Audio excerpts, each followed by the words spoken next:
What's up, you guys? Godzilla Fan Freaks coming at you today with another figure review. And today we are going to be taking a look at the NECA Renegade Predator. Now, just to get straight on into this figure, this was a figure that I was very looking forward to getting just because of the color scheme. And we'll go right into this with the paint. The paint scheme on this guy, it's awesome. Granted, yes, this is another model of the or a repaint or a resculpt or whatever you want to call it of the Jungle Hunter, Predator that they've used for a lot of the molds in their line. But the reason that this one popped out at me is because of the green. I love the green color in his body. The just the reptilian green is simply outstanding, just all the way around, from his feet, legs, torso, arms, even up here on his head, on the parts of the, where the mask doesn't quite cover, even along the sides and whatnot. Just very, very nicely well done, deep greens to kind of like a neon green, almost the same color as the Predator's blood.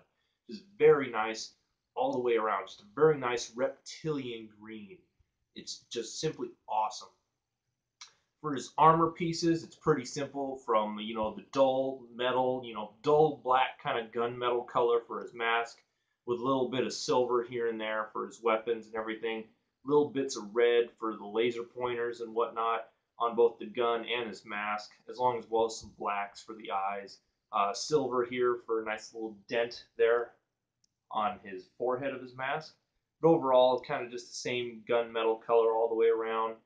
Brown for the flap here on his armor, and then of course his dreads are black with the little bits of. They're actually painted differently on each Predator sometimes, but this guy has silver and somewhat of a coppery color on his dreads. But overall, very nice, color for the skin, armor, all the way around for this guy. Not a problem whatsoever as far as paint goes. As far as detail goes, NECA, I've never really seen a problem with any of their Predator figures as far as detail. Detail is simply astounding, very nice, smooth for the mask and whatnot. His skin, very rough, scaly looking all the way around.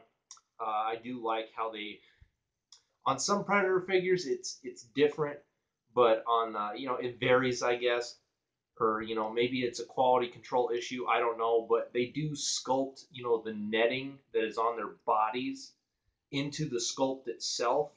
But on some Predator figures, they're painted to where you can see them better, and on others they're not painted.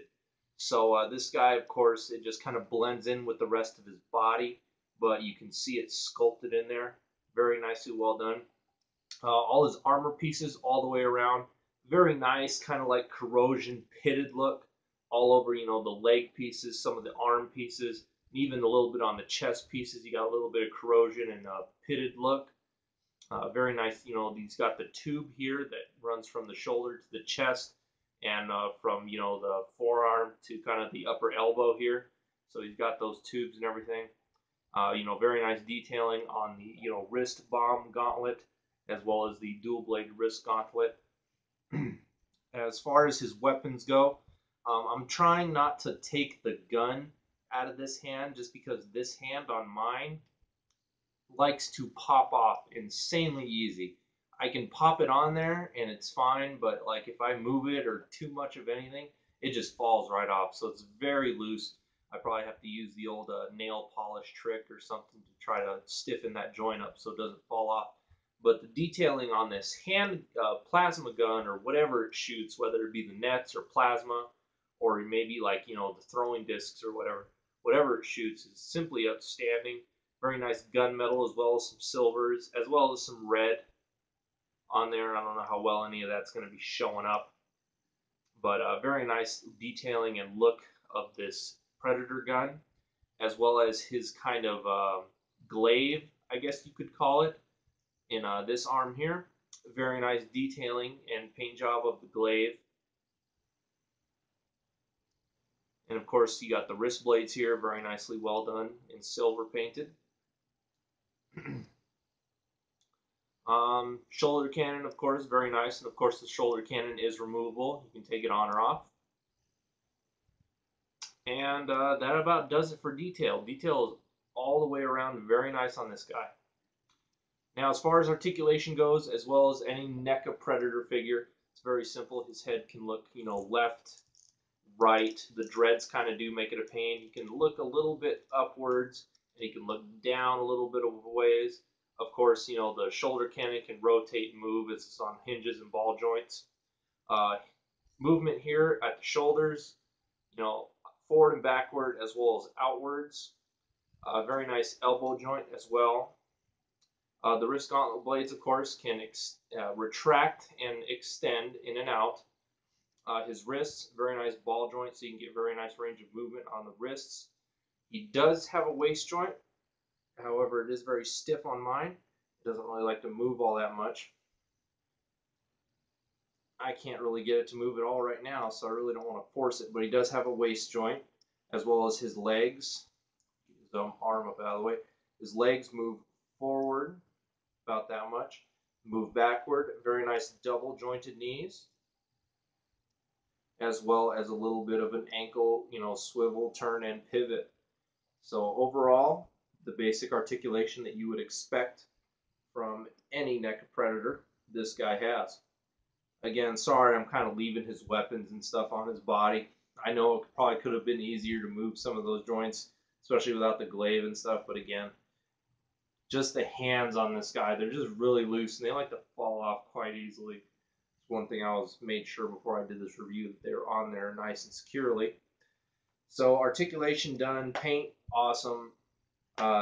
Detail, no problems with it at all. Next, I guess we'll go into the last thing I can go over, which is scaling. I will scale him with the Bad Blood Predator. All the Predators are pretty much about the same size to each other. So next to the Bad Blood Predator, they're just about the same height. Bad Blood might be a little bit taller, but overall, not bad.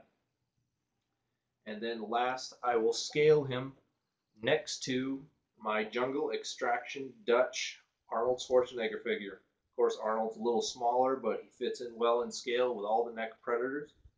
And that's about it for scaling. He will size up well with any other NECA Predators, as well as any G.I. Joe figures that are kind of in this scale, which I believe this is just an inch, maybe not an inch smaller, maybe half an inch smaller or something like that. So anything that's in like maybe 5.5 inches of G.I. Joe types, he'll fit in well with. But anyway, you guys, that is my review on the NECA Renegade Predator. Again, what really popped out to me of this figure was the green. The green's a reptilian skin color. I just really love it, and I really, I just dig it. He definitely pops out on the shelf, even though I do have a few other Predators that are of the same, sculpt, jungle hunter likeness. But just the paint job alone and the added weapons are just enough of a difference that he kind of does separate from the other jungle hunter sculpts just a little bit.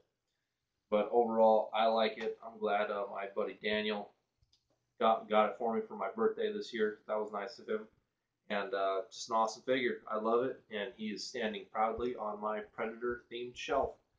Anyway, you guys, that's about it for this review on the NECA Renegade Predator. Like always, we are Godzilla Fan Freaks. Please comment, like, and subscribe. And we will see you guys in the next video review. Thank you for watching.